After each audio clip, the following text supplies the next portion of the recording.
I made my first junk journal.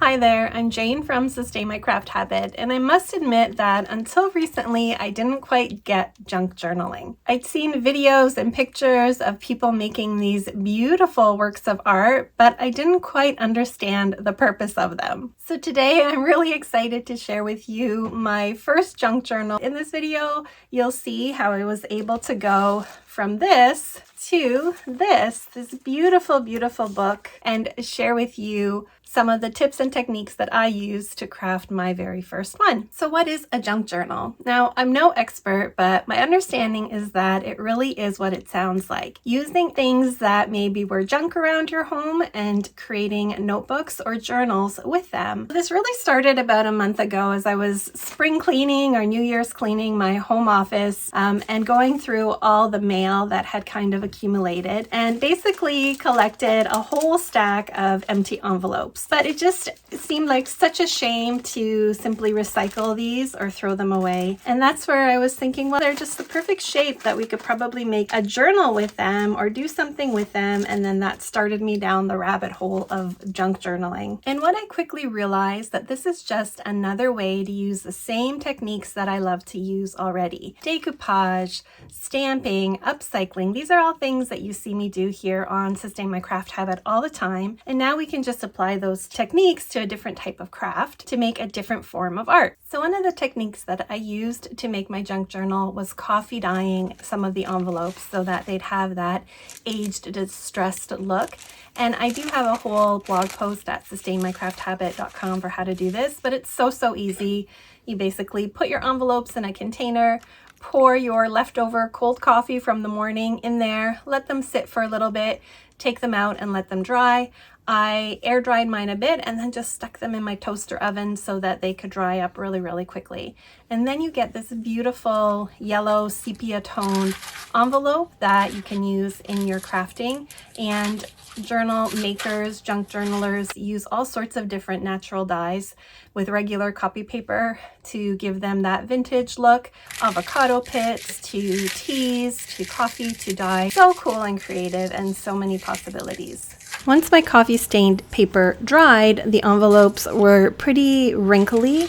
So I just took my heat iron and passed the heat over it with a piece of parchment paper over top to smooth them out. I just had to be careful around the little plastic window, which melted really quickly with the heat of the iron. Okay, now I have my assortment of papers. This is a project that my son had to do for school and they were leftover pieces. And then I took some of these little envelopes and paper packages. Some of them were stained with the coffee and some weren't. And I just kind of alternated the different sizes to make my journal. I tried to pick about 10 different envelopes and papers to create my first junk journal. I took just some scissors to clean off the edges. Some of them I folded in half and laid them crosswise, and others just the full length.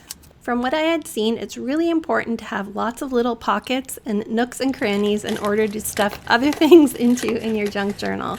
So that's what I tried to do with these envelopes.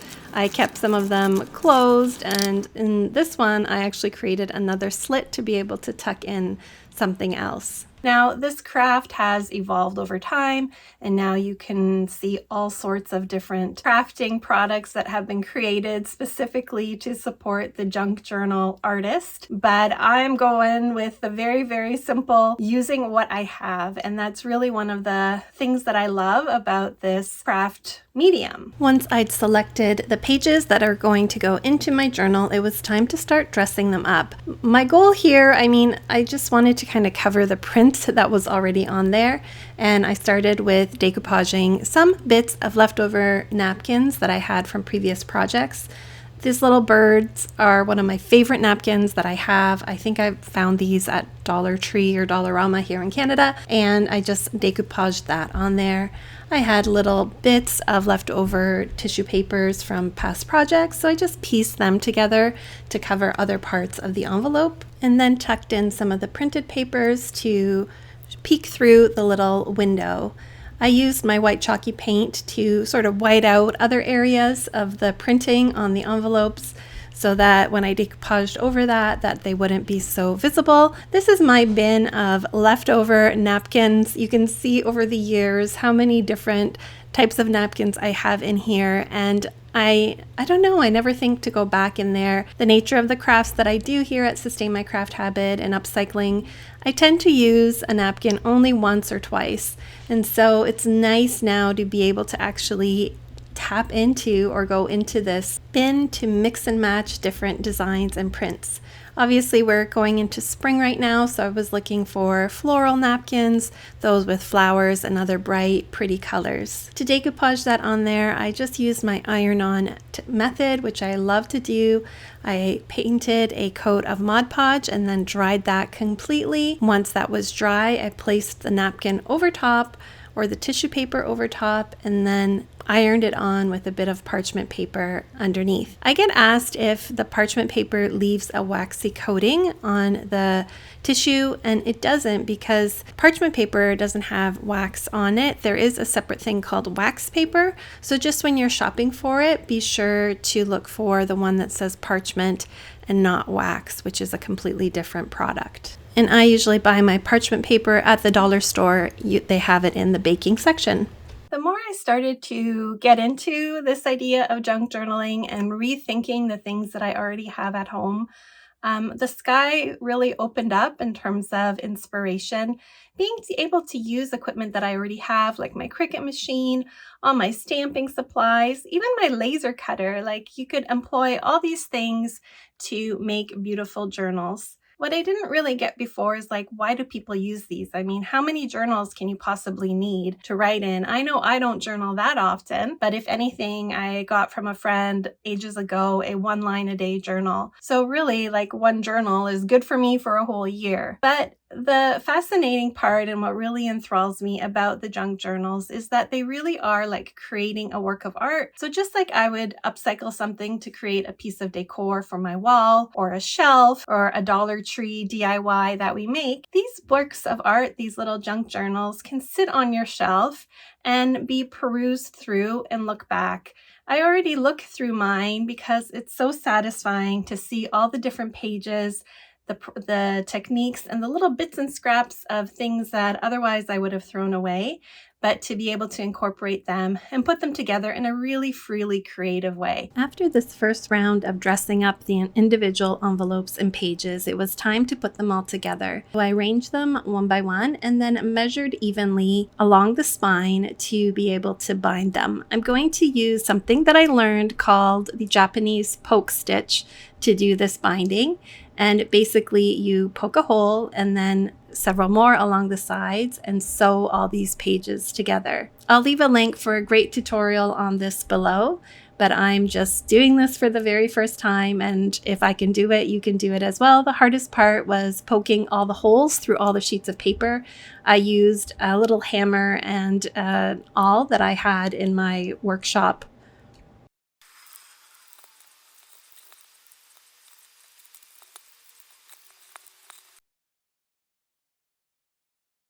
Wow, my first junk journal is bound together. I think this was looking pretty cool already, but in the end, I decided that it needed a cover.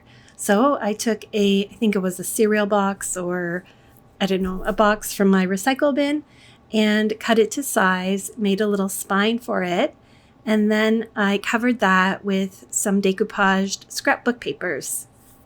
I think the process of actually creating these books is just as satisfying as the final creation. So I think this is what finally clicked in for me about what junk journaling is and how I think of it now. It's just like any other craft that you get to use some of your favorite methods, supplies, and ideas and create something really beautiful. After decoupaging the paper to that cardboard cover and then trimming off the excess, I had this beautiful cover with a different outside than inside, and I just took the back of my journal and glued that directly onto the back and side cover. Now at this stage, our journal is pretty much ready to use, but the fun of it now is to be able to add in all sorts of little extras, tags, inserts, additional little places to write, and then some embellishments throughout. So I used my chalk couture with a little bit of gold paste and put this beautiful image on the front cover. I embellished one of the envelopes inside with that says "Be thankful always." While I had my pastes out, I also transferred or chalked a couple of these oval tags and then added some twine on there and tucked those into one of the envelopes. I feel part of the reason that I also am really enjoying this junk journaling is this sense of nostalgia. Growing up, we didn't have a lot of extra money or toys. I think they weren't even as readily available. My kids have so many things to occupy their time, but we didn't. So when we had papers, I remember using packaging from the store, paper grocery bags, boxes to create my own houses and dolls and dress up clothing, all sorts of things. So this craft of using items from around our home and imagining them into something different kind of taps into that level of creativity, and it's making me remind me of my childhood. Okay, let's do a final run through of our new junk journal. I love this. It's so fun. Just makes me really proud that I crafted this and brings me joy, which is the whole idea. So this is the cover that I use just some paper. And you know, maybe in the future I'll learn how to cover all these little knickknacks. I realized after using it a bit, you can see how I'm writing some notes, that probably this binding was not ideal because it's hard to get it to open up. So we'll learn some new binding techniques.